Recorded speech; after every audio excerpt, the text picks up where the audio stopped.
Hey everyone, this is LuckySevenDX. Welcome back to Let's Play Mario & Luigi Bowser's Inside Story. In the last episode, we actually made our way back to the surface because of magical pipes in Bowser's head. Well, it's like there's like magical pipes in his brain or something like that. Or just pipes. How do they work? Like we're inside Bowser's head now. Suddenly we're outside just because there's pipes. That's not how pipes work. That's not even close to how pipes work, actually. Then again, one of the Mario pipes ever done that. It's actually more like his left eye, anyway. Just like a look there. Not his brain. It's more like just like pipes behind him. It's his right eye. Just perspective. Anyway, so we're back here in the challenge node because last time we also got a new special attack, also with the blue shells, but we got ourselves some Yoo-Hoo barrels, which is pretty cool. So with these Yoo-Hoo barrels, we'll be able to do another another challenge. I mean, I know you guys are probably like, challenges again? Really? You just did one last time. Well, you know, it's a pretty cool item. For those of you who want to do challenges right away, I'm showing them off right away so you know what to do. For those of you who are following along and want to actually do these, don't want to make you wait. And I think it's a nice little, I guess, break and stuff like that. I mean, we're not going to be getting a new special attack for that long anyway, so it'll be nice to just take care of this and just do it now. Anyway, so the way you do this, as I mentioned before, it'll show the layout of the Mario and Luigi's and the barrels for a little bit. You have that long to memorize it, and then you have to sort of regurgitate the pattern back out. However, with the challenge, they're going to do about 15 of these because it's about 8 per hit. That's so screw up right there, but the max is 120. To even make a 6 of it, that's pretty pathetic. I'm going to cut ahead to when I actually get a successful attempt because, well, it's going to take a while, for me, because it's actually a pretty hard challenge. The reason is it seems easy now, but the amount of time you have to memorize, it decreases every round. So by the later rounds, you literally have a split second to make that decision to do it.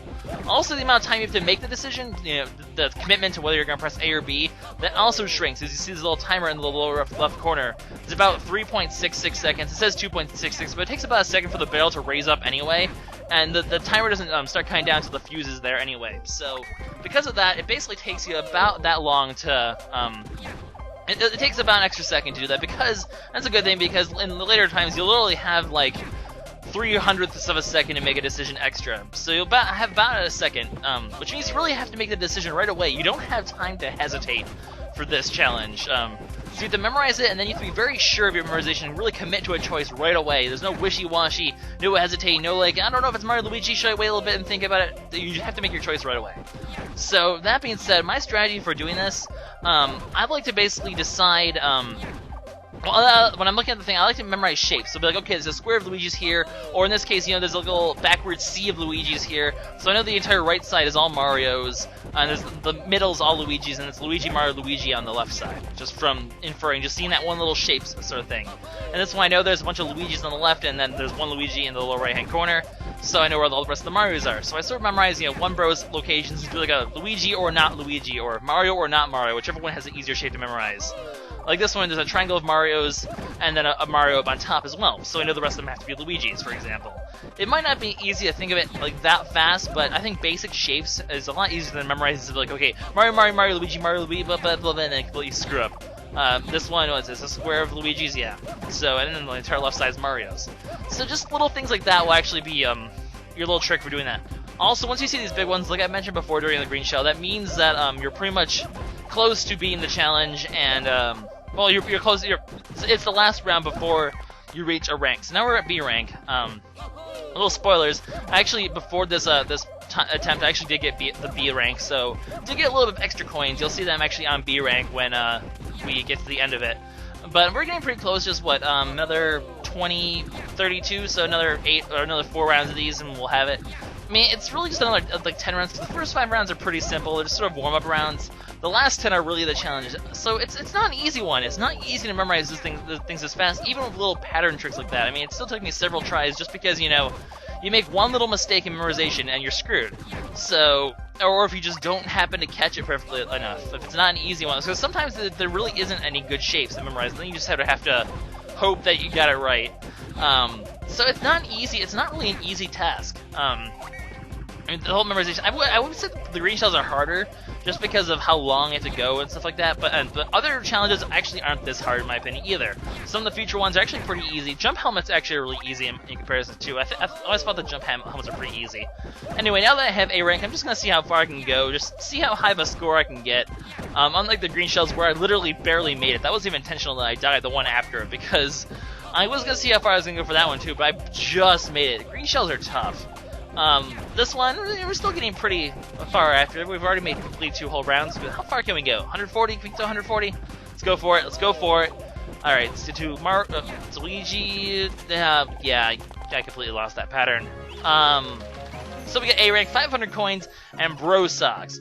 Bro Socks are a pretty interesting item. They revolve around, the reason why I'm not going to equip them though, they require one of your bros to be fainted, or specifically the bro that doesn't have it equipped. Because what it does is, well, basically what happens when you, when a bro is KO'd, say Mario gets knocked out, Luigi will then pick him up during the opponent's attacks, and then help Mario dodge the attacks. However, this means that Luigi's going to have to dodge all the attacks, but his jump and his hammer will be delayed thanks to that. And because of them being delayed, you're going to get hit a lot more, because it is really hard to dodge, especially counterattack, when you're holding a fallen bro. So if Mario's knocked out, we give Luigi the Bro Socks. When Luigi is trying to defend Holy Mario, so he's Holy Mario, he'll get 100% extra defense, so he'll be able to tank the hits a lot better. So if you see Mario dying a lot, which Luigi tends to be more tanky, so Mario's usually the one who dies a lot. That's why Luigi's probably better to have the Bro Socks on. If Mario's dying a lot though, you can put him on Luigi, and then it'll help you reduce the amount of damage Luigi takes while you're defending Mario. Really helpful. It's a really good item to put on if you're going to be using the Daredevil boots during the actual game, not in the Gauntlet. Because if you die in the Gauntlet, you really can't afford to. Well, A, you can't afford to lose a bro, but you also really can't afford to be healing a bro either because of the time limit. So, in general, if you lose a bro during the Gauntlet, you're usually pretty screwed. But if you're using the Daredevil boots in the main one, it's generally a good idea to have the Bro Socks on as the other bro as a way to help compensate for all the times that the Daredevil bro is going to be fainted. Anyways, guys, we have a Fawflant, and these new enemy, and these ones are a bit weird, because I think they're really hard to fight by themselves, but when they're actually in a pair, where there's a pair of Fawflants, they become a lot easier, and I'll show you why in a little bit. But when you have this episode, when they do that attack, they'll wiggle back and forth, and then they'll lunge at the bro. And you have to counterattack with the hammer. I'm really bad at counterattacking with the hammer. I always found using the hammer to just be really tricky to do. But at the same time, well, as you can see, it's just really hard to predict when exactly he's going to lunge at you. So just because I have bad reflexes with the hammer, and combined with the fact that he's a bit unpredictable, I find that I get hit a lot by that one.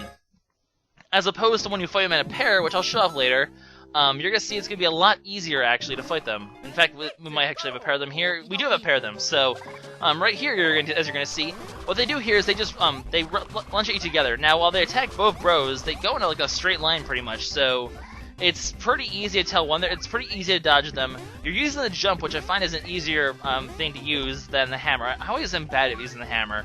I'm just going to kill this news because I want to show off the Fawflants. Also, because you want to kill them both together.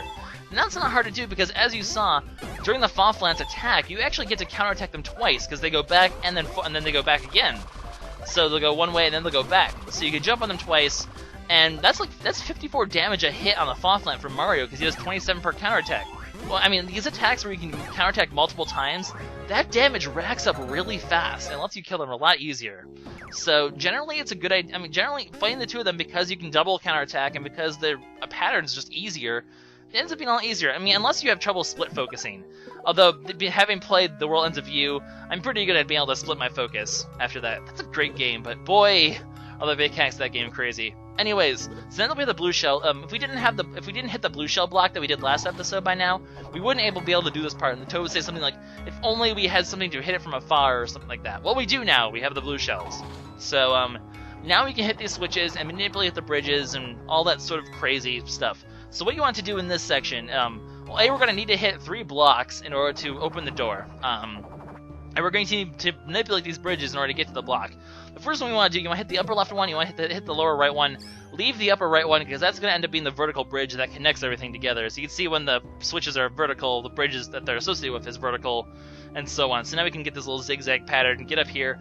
We can't reach that other switch quite yet, but we will be able to in a little bit. We need to actually do some stuff over here first.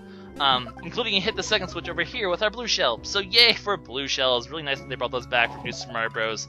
Kind of cool that they did. Anyways, these are supposed to be the Toad Cotton caves. Look at these. Look at the liquid everywhere. These are definitely the sewers. Like, come on. This is definitely just, there's pipes and stuff everywhere. and gears and crazy bridge stuff. This is definitely the sewers. So we're definitely just wandering around in toad feces, which could be disgusting, but then again, they have like rainbow heads, so maybe they're like unicorns and they just poop rainbows, because everyone knows unicorns poop rainbows for some reason. I don't know. You never know. So apparently toads are now unicorns. I don't know where I even came to this conclusion from, but this is definitely the sewers. That's my point. Definitely this is the sewers. But yeah, there's like a sewer section in every Mario and Luigi game, so why not? I mean, we have the sewers with freaking Paper did we have? Yeah, we did have sewers in Paper Mario. Partners in Time, it did have the sewers too. Super Star Saga had sewers. Just all the Mario and Luigi games have sewers of some sort. It's just kind of weird that actually, now that you think about it, like how many sewers are in all these Mario and Luigi games. But anyway, here's the third block. It'll lead us to the next area. And well, what are we doing here again? That's right. The Dark Star is supposedly down here. Really convenient that we're let out in the location where the Dark Star is supposed to be. Of course, Fawful's here as well. We heard him having chortles last time, because you know that guy. He always has chortles and stuff, and it's a save point. But odd. Well, there's toads here though, so that's a good thing.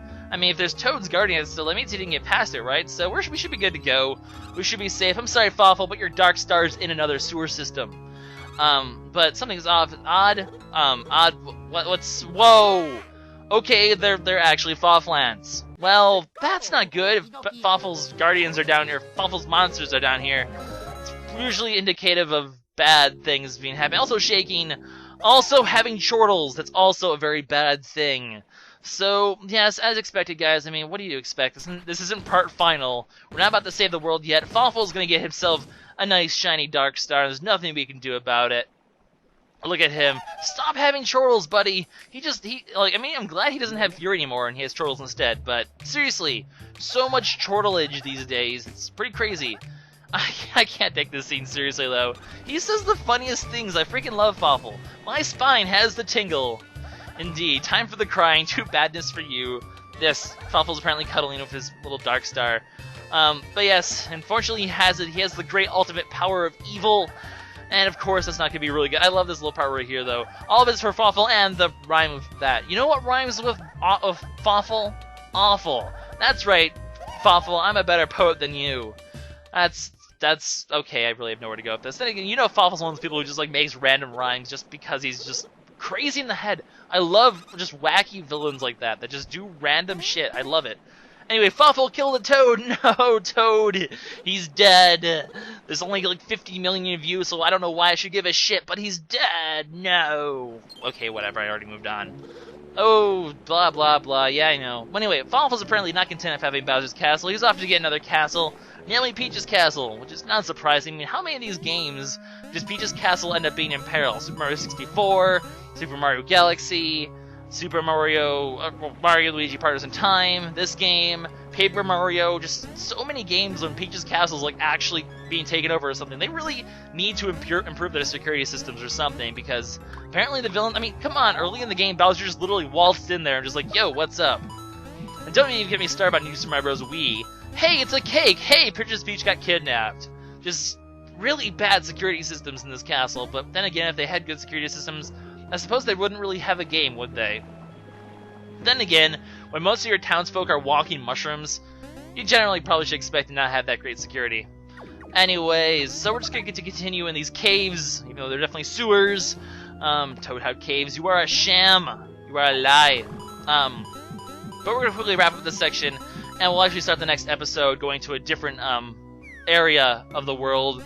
We're done with Toad Town Caves. All they really served to do was just to show that we lost. Fawful now has the Dark Star.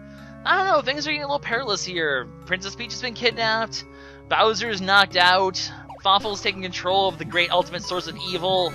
Things might be getting a little troublesome here. I don't know. And I land on top of a Fawflant. Great. Stupid thing. Luckily there's two of them, so really easy to wrap up. And then we also get a level up, which is pretty awesome. Mario levels up. We're gonna get Stash this time, because, you know, level 13 is the Stash/Horn. And as we all know, Mario and Luigi do not have horns. That would be a little weird. Demon Mario and Luigi. I don't know, that'd be kind of cool, actually. But 7 into Stash. That's awesome. That's gonna really give, Stash is gonna really increase our rate of lucky hits. And combined with the, if we can get a good Stash boost here for Luigi, combined with his Happy Charm that we give him, which boosts his chances for critical hits by 1.5 times as much. we got 6, so we have 53 stash, plus the Happy Charm. Luigi's going to be doing a lot of critical hits, which is a really good thing, because that's really going to make up for his lack in power just by doing all these extra critical hit damage. So that makes him pretty powerful. Mario already is just powerful as it is. The reason I'm not trying to get a Happy Charm from Mario, as I think I mentioned before, is very soon we're going to be getting another really good item. It's the same category. You can only equip one item of each category. So I'm going to equip that to Mario. It's actually a really good item. In my opinion, one of the better items in the game. As opposed to this one, which is just coin socks, which they're basically like the EXP socks, where you'll get 1.5 times as many coins if you die. But right now, we're sort of reaching the point of the game where coins are pretty good. Like, we're pretty good on coins. We have a lot of them. There's not too much we want to buy anytime soon, so I really have no reason to put those on and get extra coins. Just like we don't really need extra XP. Although the EXP socks will be useful later when we're leveling up for the gauntlet.